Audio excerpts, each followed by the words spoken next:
किसी ने सजेस्ट किया कि कॉमर्स ले लीजिए, मैं रैंडमली इस फील्ड में आया। एजुकेशन हासिल करने के अंदर वो डेप्थ नहीं था, इंडिपेंडेंसी नहीं थी, आज़ादी नहीं थी सोचने की। कई जगह बोर्ड नज़र आते थे तो मैं सोचता था कि काश मैं भी इस फील्ड में आ ही जाता पढ़ और मैंने स्टार्ट किया NICBA और आज वो IDME नेम से है। मैंने अब तक दरभंगा को 5 बिहार टॉपर दिया है और 4 डिस्ट्रिक्ट टॉपर। लोगों ने कहा कि ऐसा कैसे हो सकता है, ये पॉसिबल कैसे है जो अब तक के इस एजुकेशन सिस्टम में नहीं था। अब सोचिए कि जो टॉपर कई डेकेड से नहीं था दरभंगा के अंदर, वो कैसे आया होगा। आखिर मैंने ऐसा क्या कर सकता हूँ मैंने अब तक दरभंगा को 5 बिहार टॉपर दिया है और 4 डिस्ट्रिक्ट टॉपर। मेरा नाम फुरकान है। 90% लोग हमारे नाम को द किंग ऑफ कॉमर्स से ही जानते हैं। मैंने दरभंगा में CM कॉलेज में कॉमर्स में एडमिशन लिया। कॉमर्स की शिक्षा करते हुए कंप्लीट करने के दौरान ही मेरी शिक्षा थोड़ी अधूरी हो गई। यहाँ के एनवायरनमेंट के हिसाब से जो खर्च थे वो गार्जियन की तरफ से फुलफिल नहीं हो पा रहा था। फिर मैंने अपनी पढ़ाई के दौरान ही ड्यूरिंग द एजुकेशन में कोलकाता चला गया। फिर वहाँ अपनी पढ़ाई भी किया और साथ में जो फसाड वर्क होता है, जो बिल्डिंग का बाहर का एक्सटर्नल कंस्ट्रक्शन होता है, डिज़ाइनिंग होती है, उस पर मैंने शुरुआत की उसकी और उसी से अर्निंग वगैरह करना शुरू किया। पढ़ाई भी उसी के साथ जारी रखा। मैं जब अपनी पढ़ाई कर रहा था, अपने 10th तक की और 10th के बाद की जर्नी की, तो पढ़ने की ड्यूरिंग सबसे जो बड़ी प्रॉब्लम फेस आई वो थी फाइनेंस की। सबसे अहम प्रॉब्लम की बात करेंगे और पढ़ाई के दौरान इसको अगर फेस करने के बाद, दूसरी अगर प्रॉब्लम को फेस करने के बाद देखी जाए तो एजुकेशन हासिल करने के अंदर वो डेप्थ नहीं था। डेप्थ मतलब कि हम जो पढ़ रहे हैं उसको कैसे सीखा जाए। अगर बात करें कॉमर्स फील्ड में आने की, तो मैं जब 10th के बाद कॉलेज में एडमिशन के लिए आया तो मुझे सबसे पहले केस कॉलेज ले जाया गया। केस कॉलेज दरभंगा ही में। वहाँ मैंने साइंस को चुना, साइंस लेने वाला था, फॉर्म भी भर लिया। फिर उसके बाद मैंने कॉमर्स की पढ़ाई के लिए रैंडमली चला गया। हुआ या कि ड्यूरिंग एडमिशन और अप्लाई इसमें टाइम था, तो उस ड्यूरिंग में मेरा दिमाग पता ना कि किसी ने सजेस्ट किया कि कॉमर्स ले लीजिए, मैं रैंडमली इस फील्ड में आया। आने के बाद जब पढ़ाई स्टार्ट किया तो कॉमर्स शुरू में ज़्यादा समझ में नहीं आता कॉमर्स है क्या, चूँकि उतना डेप्थ बताया नहीं जाता था। डेप्थ की प्रॉब्लम 10th तक भी थी और उसकी आगे की पढ़ाई में भी थी। ये एजुकेशन की प्रॉब्लम शायद उससे पहले डेकेड में भी रही होगी। मैंने जब पढ़ाई के दौरान इन चीज़ों को देखा तो सोचा कि इसमें आखिर समझने के लिए क्या चाहिए। तो कॉमर्स चूँकि टोटल कंप्लीट बिजनेस है, तो उस बिजनेस सिस्टम को मैंने खुद एक्सप्लोर किया, जाना और उन चीज़ों को समझ पाया। आज स्टूडेंट को मैं यही कहना चाहूँगा कि जो कॉमर्स लेते हैं उसके लिए ज़रूरी है, या जो साइंस लेते हैं या आर्ट्स लेते हैं, उनको भी ये सारी प्रॉब्लम जो फेस करनी होती है वो सिर्फ एक ही वजह से होती है कि आप जो पढ़ते हो ना उसको समझने की कोशिश करो। और समझने की कोशिश करेंगे आप तो जाहिर सी बात है कि आप जो भी चीज़ पढ़ रहे होंगे वो आप समझ पाएंगे। मेरी जो मेन प्रॉब्लम थी वो थी डेप्थ जानने की, और वो मुझे नहीं मिल पा रहा था।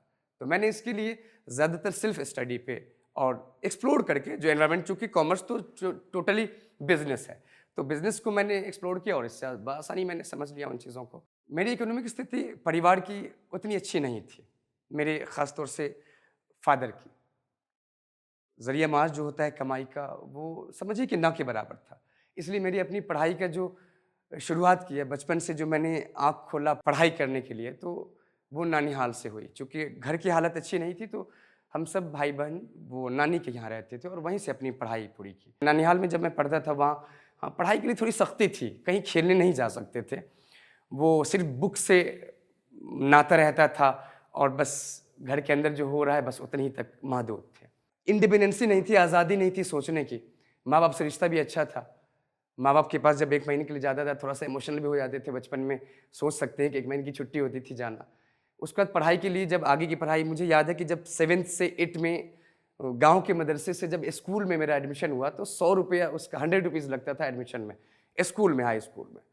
तो वो मेरे पास नहीं था। फादर के पास अमूमन पैसे नहीं होते थे तो वो नहीं आ पाए उनसे पैसे। तो नाना जान ने हमें छिपा कर बुलाया और उन्होंने कहा कि ये लो 100 रुपया और एडमिशन करा लेना और चुपचाप किसी को नहीं बताना।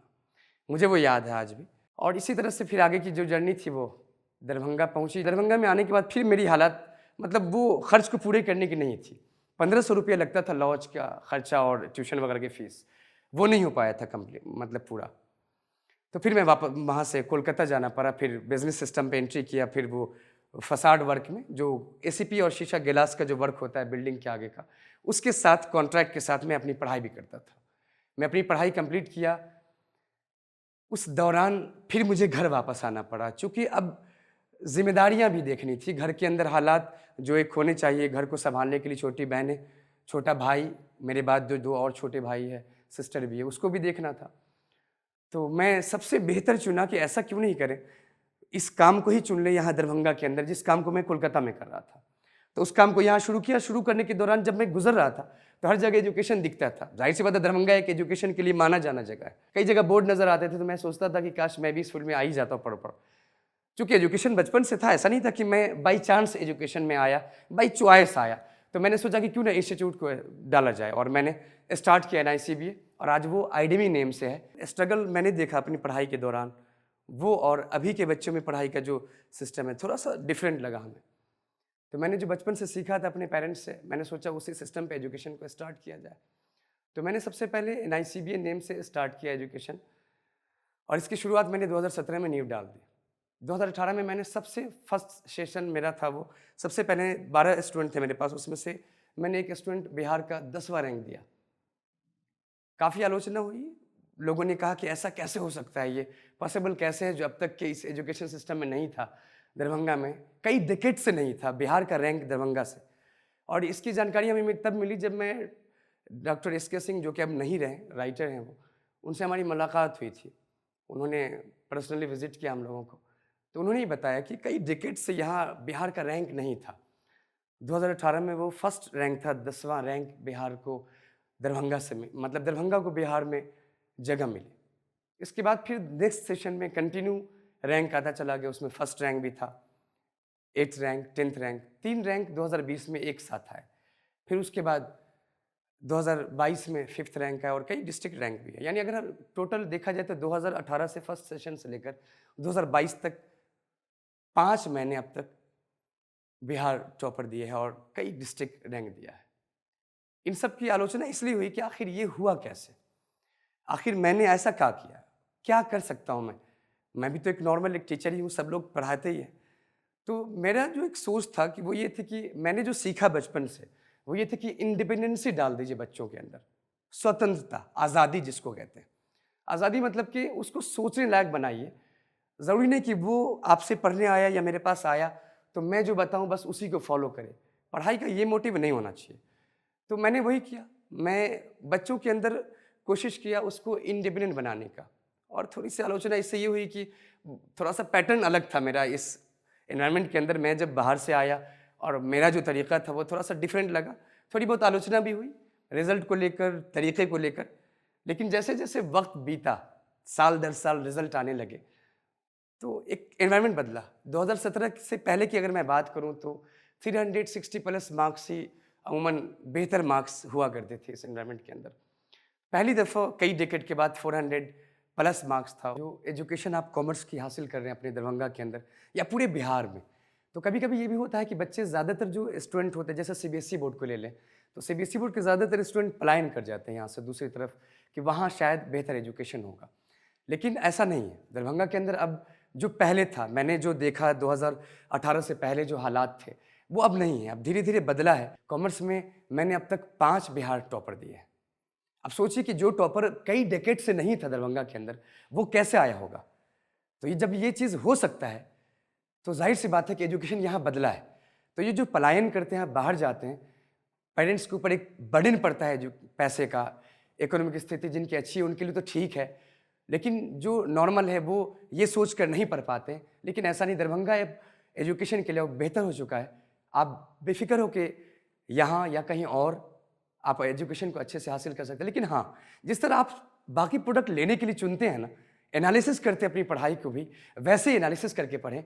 ये नहीं कि बस गए और आँख बंद करके पढ़ लिया। टीचर जो पढ़ा रहे हैं, जैसे मैं ही पढ़ा रहा हूँ, तो मेरी बात को डायरेक्ट फॉलो नहीं करें। आप एनालिसिस करें। पढ़ाई का एक मतलब होता है क्रिटिसाइज़ करना, आलोचना करके पढ़ें आप उसको कि ये क्यों हो रहा है। ये नहीं कि बस टीचर कह दिया तो फॉलो कर लूँगा मैं। ये पढ़ाई कैसी पढ़ाई होगी? वो तो फिर हो गया कि आपकी अपनी सोच कहाँ गई। तो आप जो पलायन करते हैं या फिर पढ़ाई के अंदर जो एक रिजिड सिस्टम है जिसको आप डायरेक्ट यूज़ करते हैं, वो प्लीज़ ना करें और एनालिसिस करके आप बेफ़िक्र होकर चुनिए। दरभंगा के अंदर बहुत सी संस्थाएँ हैं। मेरा बस लास्ट छोटा-सा मैसेज यही है कि आप पढ़ाई के अंदर जब भी आप एंट्री करते हैं, जिस फील्ड में भी, उसको एनालिसिस करके एक एम बना कर जाएँ कि हमें करना क्या है। वैसे आप जो हासिल करना चाहेंगे, ज़िंदगी में वो हासिल कर सकते हैं, पढ़कर भी और बिना पढ़े भी, दोनों एक तरीका है। लेकिन जब एजुकेशन में आते हैं तो ये ज़रूरी है आपके लिए कि आप एजुकेशन के अंदर आएँ तो उसको पूरे तौर पर निभाएं। अहाँ सब एकरा सब्सक्राइब करू, लाइक करू और जत्ते से जत्ते मैथिल छै उनका बीच में शेयर करू। और नया नया प्रेरणादायक कहानी बहुत सारा खिस्सा अहाँ के सुनल मिलत, तो बस बनल रहू।